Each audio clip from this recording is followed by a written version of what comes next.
Assalamualaikum warahmatullahi wabarakatuh. Alhamdulillahirabbil alamin. Wassalatu wassalamu ala asrofil anbiya'i wal mursalin Sayyidina wa maulana Muhammadin wa ala alihi wa sahbihi ajmain, amma ba'du. Pertama-tama marilah kita panjatkan puji syukur kehadirat Allah Subhanahu wa taala yang telah memberikan kita rahmat, taufik dan hidayahnya kepada kita sekalian pada saat ini, sehingga kita dapat berkumpul dalam rangka pemeringatan Hari Ibu. Tak lupa kita haturkan selawat serta salam kepada junjungan kita Nabi Agung Muhammad SAW yang telah mengantarkan kita para umat manusia dari zaman peradaban hingga ke zaman yang saat ini. Semoga kita semua merupakan hamba yang terpilih, yang taat, dan yang berhak mendapatkan syafaatnya kelak di yaumil qiyamah. Amin amin ya robbal alamin. Perkenalkan, nama saya Ramadhani Herfinanda dari Prodi Pengembangan Masyarakat Islam. Pada kesempatan kali ini saya akan menyampaikan topik yang berjudul janganlah kita membuat seorang ibu kita menangis. Astaghfirullahaladzim. Kadang kita sebagai anak tidak tahu diri, tidak bisa menempatkan diri kita. Ibu sudah bersusah payah membuat kita senang, membuat kita bahagia, tapi mengapa malah kita menanggapinya dengan kemarahan ketika ibu menyuruh kita untuk melakukan sesuatu yang dia perintahkan. Padahal itu merupakan salah satu kewajiban seorang anak.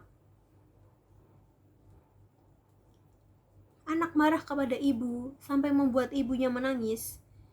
Bukankah itu memutus ridho ilahi? Bukankah demikian? Penonton online yang dirahmati oleh Allah Subhanahu wa ta'ala, pada kesempatan kali ini ada salah satu contoh, yaitu ada sebuah kisah pada zaman Rasulullah SAW, yaitu ada seorang anak yang dikenal sebagai anak ahli ibadah, anak yang soleh. Namun semasa meninggalnya atau ajal mendekat, ajal memanggilnya, itu Allah memerintahkan malaikat agar sampai di kerongkongan saja. Tidak sepenuhnya roh anak tersebut keluar dengan lembut. Rasulullah SAW pun menyaksikan langsung dan berdoa kepada Allah agar diberikan kemudahan pada anak tersebut.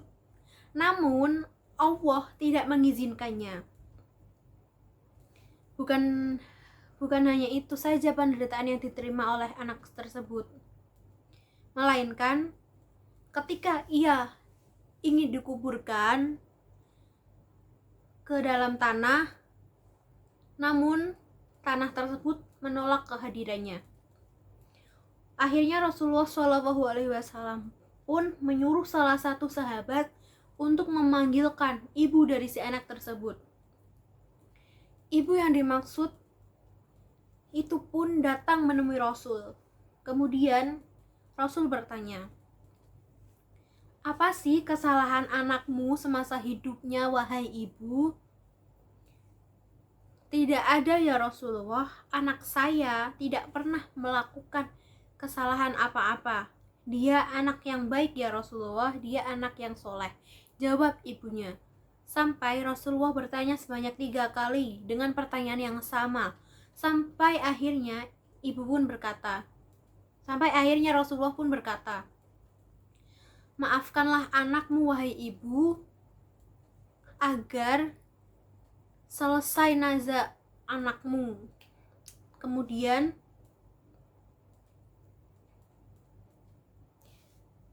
Rasul berdalih, kalau ibu tidak mau memaafkan anaknya akan dibakar. Kemudian ibu itu berkata, aku memaafkan dia ya Rasulullah. Dia memang pernah menyakiti hatiku. Namun aku tidak tega untuk melihatnya dibakar ya Rasulullah. Maka aku akan memaafkan kesalahannya dengan kehendak Allah. Maka nyawa anak itu pun dicabut dan dikuburkan secara layak dan diterima oleh tanah. Allahu Akbar. Penonton yang dirahmati oleh Allah, kisah ini memberikan pelajaran penting bagi kita untuk menghormati seorang ibu, karena ridho Allah terletak pada ridho ibu. Meskipun sudah banyak melakukan ibadah, taat kepada Allah, berbuat baik kepada sesama manusia, namun di sisi lain durhaka kepada orang tua termasuk ibu, maka Allah tidak akan meridhoinya.